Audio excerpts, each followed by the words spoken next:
Happy Purim! Purim is celebrated on the 14th and 15th of the Hebrew month named Adar. Purim is a direct result of the redemption miracle of the Jews under the Persian Empire. King Ahashverosh representative Haman convinced the king to sign an order to kill every Jew in the kingdom. The sequence of events that God himself orchestrated created a turnaround as Haman and his sons were hung from the tree. The book quotes this turnaround saying, "For the Jews, it was a time of happiness and joy, gladness and honor." Let's delve into the background. The main characters of the book are Ahashverosh, Haman, Mordechai, and Esther. Who are they and what is their story? Are they who we think they are? Ahashverosh, or Xerxes, ruled during the Achaemenid Empire from the year 486 BC.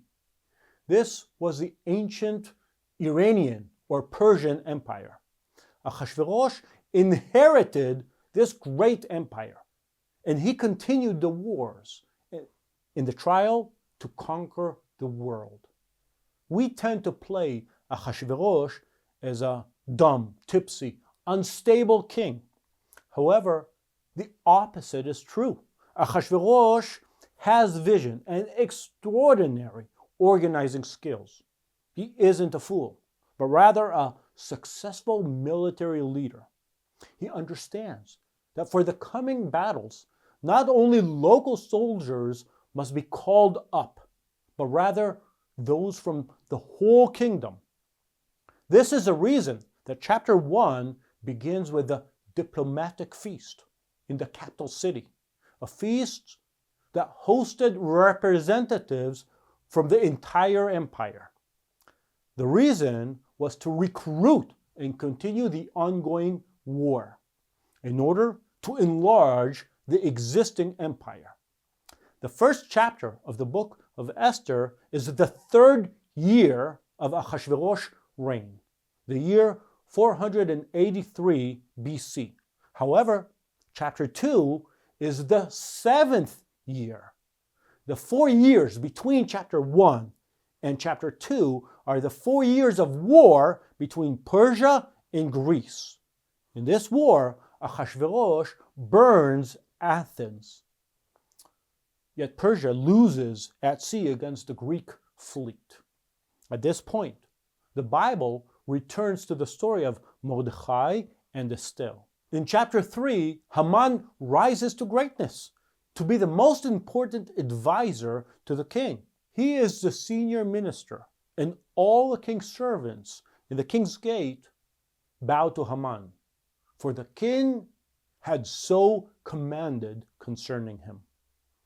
However, not everyone bows down to him, as Mordechai refuses to do so. This violation firstly bothers Mordechai's colleagues, who urge him to bow down. The text does not explain why Mordechai refuses, but Haman gets very angry and wants to deal with this problem as an ethnic issue. Haman sought to destroy all the Jews that were throughout the whole kingdom of Ahashverosh.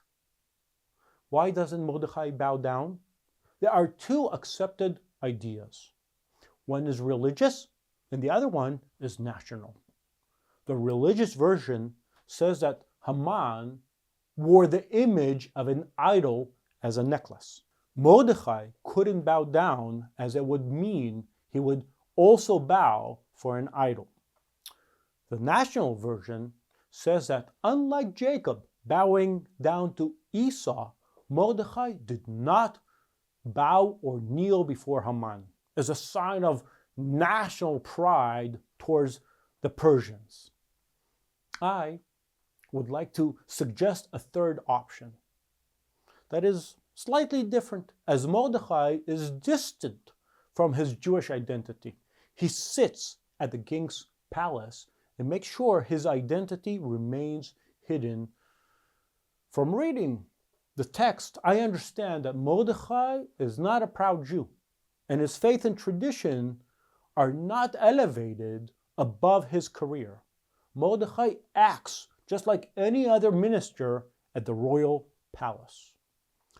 Perhaps Mordechai's choice not to bow down is personal and not a national one, because the scriptures don't negate the idea of bowing or showing respect to a human ruler.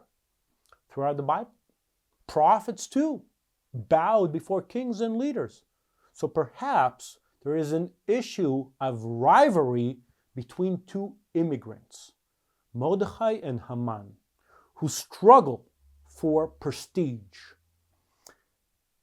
Notice how Haman is not originally from Persia, as he is an exile or a descendant from Amalek, which brings us back to round 2 of the mutual hatred between Israel and Amalek. Haman is the son of Hammedatha the Agagite. We remember how the last Agagite we met is the king of Amalek, whom we read about in 1 Samuel chapter 15. Mordechai is mentioned as a Jew of the tribe of Benjamin, the son of Kish. Kish reminds us of the father of Saul, the king who ignored God's decree when he did not kill Agag, the king of Amalek. So, as we can see, all the characters from the book of Esther are interesting and deep rather than superficial. As we continue to read, in chapter 6, we read about one specific night when King Ahashverosh couldn't sleep. In order to make time pass, his servants read from the royal chronicles.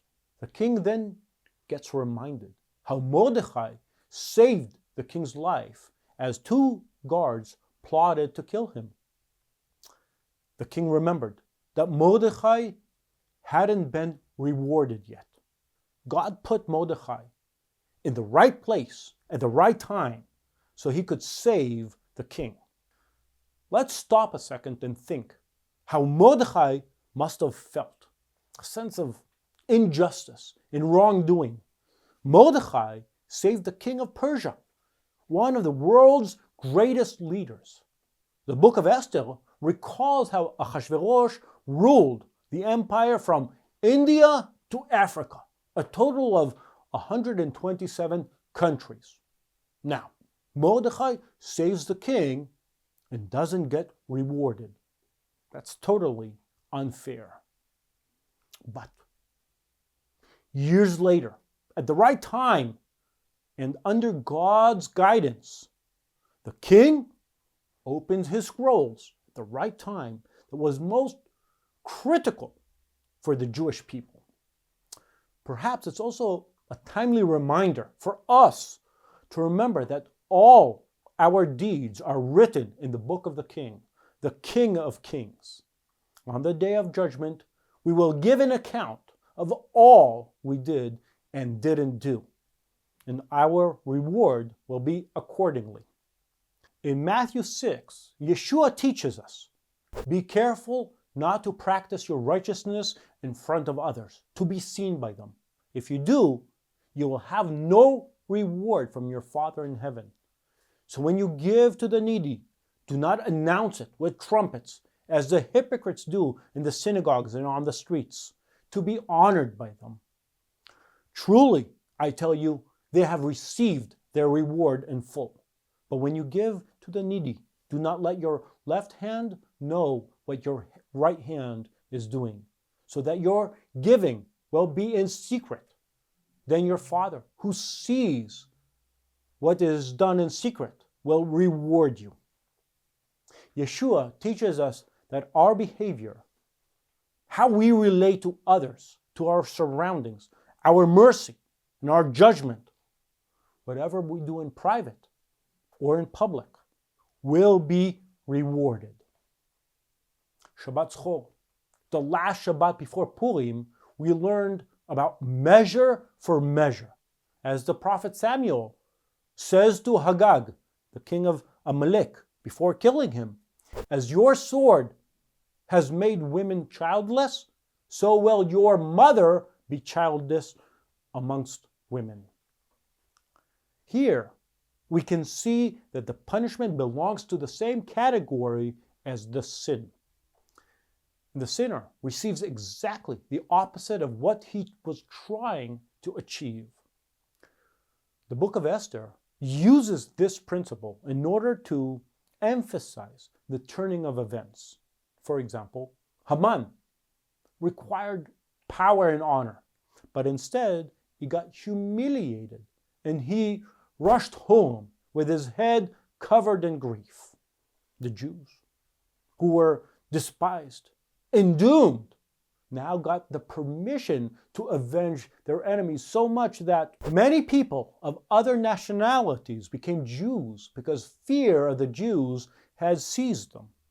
At the end, Haman gets hung from the tree he had prepared for Mordechai. Our reward will come in the same way like Yeshua teaches us in Luke. Do not judge, and you will not be judged. Do not condemn, and you will not be condemned. Forgive, and you will be forgiven. The idea of measure for measure is intertwined throughout Yeshua's Sermon on the Mount. Blessed are the merciful, for they will be shown mercy. Likewise, the book of Esther teaches us that if we plan to hang someone on a tree, eventually we and our sons will hang from it. However, it also shows us that everything is in God's hands and that He turns all things for good for those who love Him. Chag Purim Sameach.